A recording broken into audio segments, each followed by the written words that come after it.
Oke, baik. Bismillahirrahmanirrahim. Assalamualaikum warahmatullahi wabarakatuh. Kepada yang terhormat, Ibu Devi Solehat MPD, selaku dosen pengampu mata kuliah kurikulum pendidikan dan pembelajaran, dan teman-teman sekalian yang saya banggakan.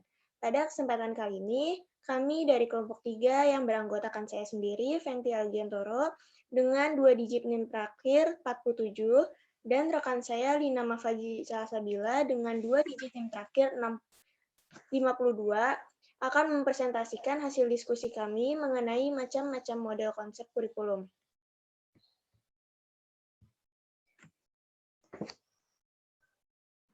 Di sini ada beberapa pembahasan yang akan kami jelaskan, yaitu yang pertama ada kurikulum subjek akademis, yang kedua ada kurikulum humanistik, yang ketiga ada kurikulum rekonstruksi sosial, dan yang keempat ada teknologi dan kurikulum.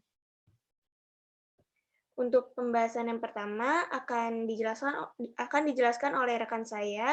Kepada Lina Mafaji, dipersilakan. Baik, terima kasih Fenty. Di sini saya akan menjelaskan kurikulum subjek akademis. Model konsep kurikulum merupakan model yang paling tua di mana guru berperan penting untuk menyalurkan informasi materi pelajaran, memahami bidang studi yang diajarkan, dan menjadi contoh bagi siswa. Kurikulum subjek akademis berfokus pada proses belajar mengajar dan materi ajar. Pengembangan kurikulum subjek akademis dilakukan dengan cara menetapkan lebih dahulu mata pelajaran atau mata kuliah apa yang harus dipelajari peserta didik, yang diperlukan untuk persiapan pengembangan disiplin ilmu. Pendekatan ini berpijak pada teori pendidikan klasik yang mempunyai asumsi bahwa semua ilmu pengetahuan, ide-ide, dan nilai-nilai telah ditemukan oleh para pemikir terdahulu. Pendidikan berfungsi memelihara, mengawetkan, dan meneruskan semua warisan budaya tersebut kepada generasi berikutnya. Para guru atau pendidik tidak perlu susah-susah mencari dan menciptakan pengetahuan, konsep, dan nilai-nilai baru, sebab semuanya sudah tersedia. Guru tinggal menguasai dan mengajarkan kepada peserta didik.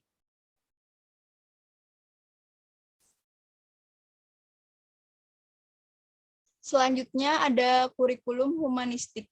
Kurikulum humanistik sangat menekankan kepada adanya hubungan emosional, intelektual, dan tindakan yang baik antara guru dengan siswa.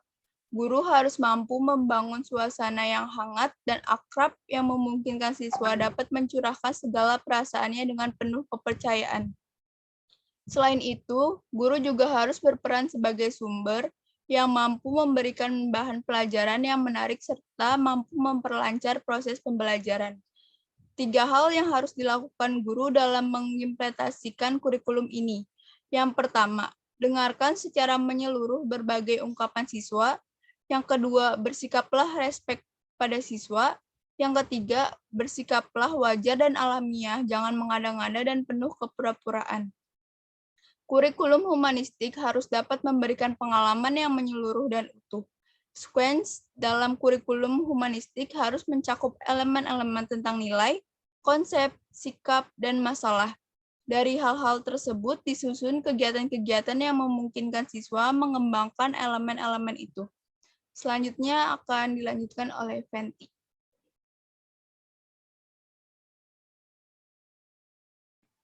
Ya, selanjutnya ada kurikulum rekonstruksi sosial. Konsepsi kurikulum ini mengemukakan bahwa pendidikan bukanlah merupakan upaya sendiri, melainkan merupakan kegiatan bersama, interaksi, dan kerjasama.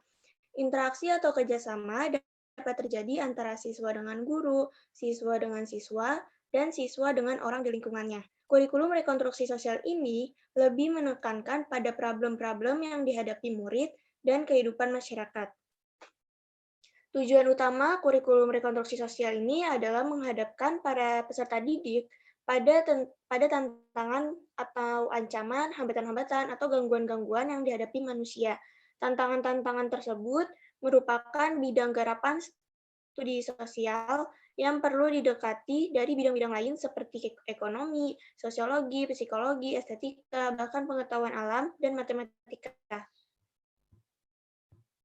Selanjutnya ada teknologi dan kurikulum. Model desain kurikulum teknologi difokuskan kepada efektivitas program, metode, dan bahan-bahan yang dianggap dapat mencapai tujuan. Teknologi mempengaruhi kurikulum dapat dilihat dari dua sisi, yaitu sisi penerapan hasil-hasil teknologi dan penerapan teknologi sebagai suatu sistem. Teknologi pendidikan dalam arti teknologi alat lebih menekankan penggunaan alat-alat teknologi untuk menunjang efisiensi dan efektivitas pendidikan. Dalam kurikulumnya, mengandung rencana-rencana penggunaan berbagai alat dan media, juga model-model pengajaran yang banyak melibatkan penggunaan alat. Contoh model dari pengajaran tersebut adalah pengajaran berprogram, mesin pengajaran, pengajaran modul, pengajaran dengan bantuan alat komputer, dan pengajaran dengan pendekatan sistem. Program pengajaran tersebut bisa semata-mata sistem, dapat juga berupa program sistem yang ditunjang dengan alat dan media, serta bisa juga program sistem yang dipadukan dengan alat dan media pengajaran. Pada bentuk pertama, pengajaran tidak membutuhkan alat dan media yang canggih, sedangkan pada bentuk kedua, pengajaran tetap berjalan meski tanpa alat dan media yang canggih, tetapi lebih baik jika alat dan media itu disediakan. Bentuk ketiga, pengajaran tidak berjalan tanpa alat dan media yang canggih. Karena itu, alat dan media sebagai syarat yang berpadu dengan program. Jadi, pada intinya, untuk kesimpulannya, model konsep kurikulum ini yang sudah dijelaskan oleh kami, itu merupakan menurut dari John Daniel, yang mengemukakan 4 macam konsep, yaitu kurikulum subjek akademis, kurikulum humanistis, kurikulum rekonstruksi sosial, dan teknologi dan kurikulum. Untuk kurikulum subjek akademis, itu merupakan model konsep dari pendidikan klasik. Nah, pengembangan kurikulum subjek akademis ini dilakukan dengan cara menetapkan lebih dahulu mata pelajaran atau mata kuliah apa yang harus dipelajari oleh peserta didik, yang diperlukan untuk persiapan pengembangan disiplin ilmu. Yang kedua ada kurikulum humanistis yang merupakan model konsep dari pendidikan pribadi. Pengembangan kurikulum humanistis ini lebih menekankan kepada kepribadian, sikap, emosi, atau perasaan siswa. Kurikulum rekonstruksi sosial merupakan model konsep dari pendidikan interaksional. Pengembangan kurikulum ini lebih menekankan kepada kemampuan memecahkan problem-problem dalam bermasyarakat. Yang terakhir ada teknologi dan kurikulum, merupakan model konsep dari pendidikan teknologis. Pengembangan teknologi dan kurikulum ini lebih menekankan perilaku atau kompetensi dalam berbagai bidang kehidupan. Sekian dari kelompok kami, kurang lebihnya mohon maaf. Wabillahi taufiq wa hidayah. Wassalamualaikum warahmatullahi wabarakatuh.